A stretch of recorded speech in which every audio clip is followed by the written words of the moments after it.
He accepted his arrest with surprising resignation. "So I'm arrested," he said, "because of Scott's information? I knew that the governor would send for me. If he knew, why did he try it on? Had he not been warned on the Bellerophon to what he laid himself open by beginning a clandestine correspondence? Had he not, upon 2 occasions, yielded in writing to the restrictions which England imposed upon those who wished to live with the emperor? By breaking that rule, did he not know what he incurred? And it was through a mulatto slave, whose father was English and a loyalist, that he conceived the idea of sending documents signed in his name, copied by his son, the text of which could have been drawn up only by him, and was of such a nature that ultimate publicity was inevitable.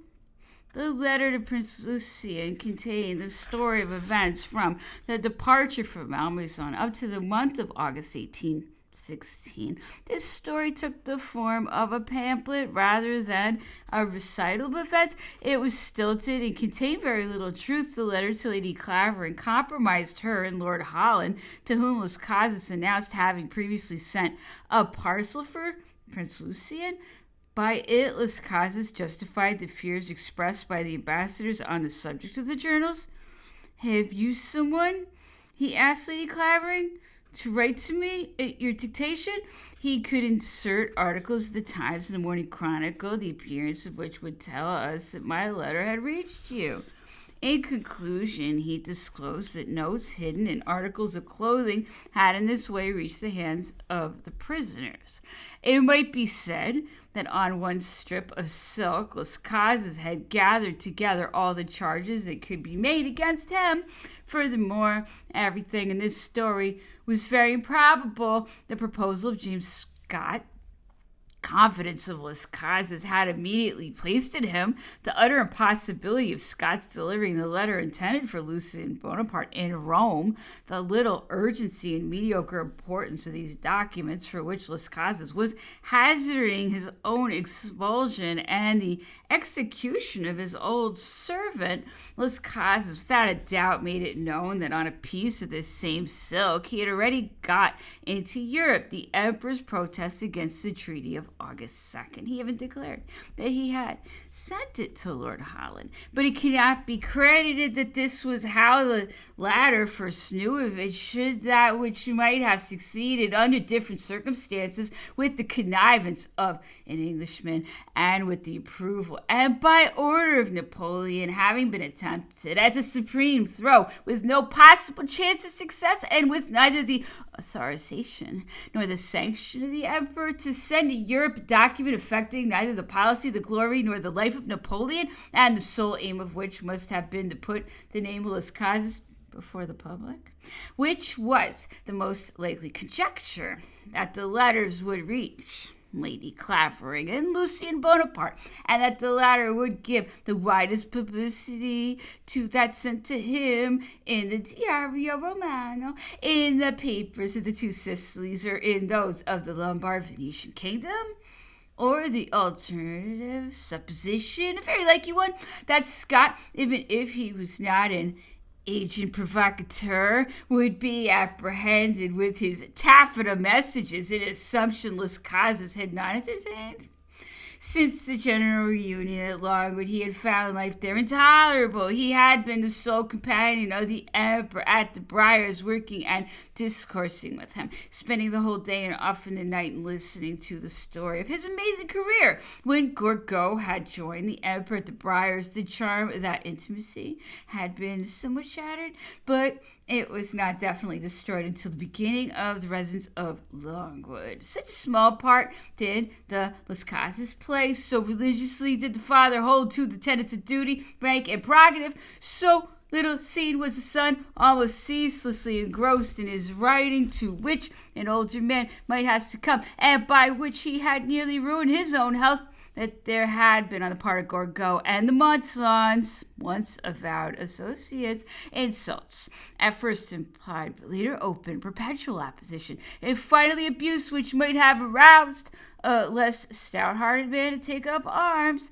The worst coroners had been good enough at Longwood for father and son, and the latter had been requested to take his meals with Piakovsky, the suspected Pole. Each one wanted to consider his period of history, whether or not he was capable of managing it, in place of repeated dictations, little by little building up the complete narrative, instead of a carefully prosecuted sequence in which memory was resorted to and elaborated upon. There was a division at the period so far separated that a great effort was necessary each time to recall them, to string them together and to effect any degree of accuracy, instead of a narrative in which it was impossible not to recognize the touch of the master, and in which secretarial collaboration was only obvious in certain minor details, in the unanimity of opinion, and in its connecting links. There were 4 different means of absorbing thought and suggesting its expression. The dictation, so precise in itself, always gave the impression of revision, and in this work each one worked according to his own method, incorporating in it his own peculiar merits and shortcomings, to the detriment of the embryo conception and to the smooth sequence of the work. The greatest mistake of this quadruple collaboration was that it wearied the emperor by its continuous toil, and even before he had started his reign, he had to interrupt the narrative only to begin again the last turns of fortune, explaining that he was not responsible for the disaster of Waterloo. Las Casas had therefore, in this collective work, only a quarter of the confidence, and that was surely the most painful disillusionment he could have experienced, not taking part in the plots of those who shared the emperor's table, scorning the intrigues of Masson, as well as the passions of Gourgaud, and yet being unable, like the Grand Marshal, to find a little peace in his own residence, having had no other motive than to win the emperor's confidence, having made no other endeavor to implore his usefulness than in recording his dictations and collecting his utterances. He might consider that if he was successful in the first instance, he soon miscarried in the second, in that he was prosecuting a work that concerned Napoleon and not himself. It was not, however, the same in the case of his own journal, for in that he was so closely bound up with the emperor that it was impossible to separate them. Napoleon did the talking, but he had a conversationalist in the person of Las Casas. Las Casas replied, but did not refrain from introducing his own opinions, narrating the story of his life, of extolling his atlas, of setting his devotion to advantage. He recorded these sayings, and the manuscript attained enormous proportions. If during a little less than 2 years he had filled 4,000 pages, how many would that have reached in 10 years if the captivity and life of the emperor lasted so long? He experienced weariness, languor, and ennui.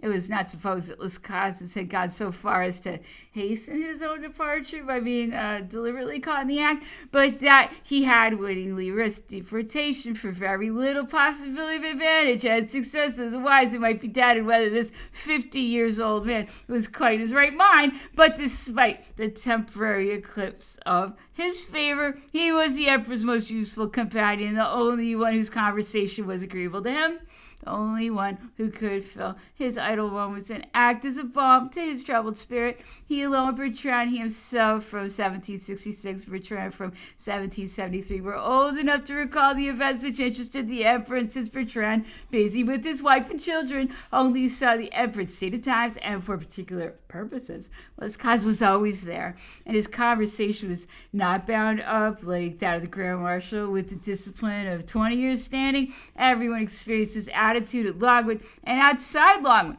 and the kind of rage it aroused against Las Casas, the Monslaughs, and Gourgaud made it very evident. Las Casas was the only man indispensable to the emperor because he was the only man who kept alive the exile's interest in life, both past life and his present.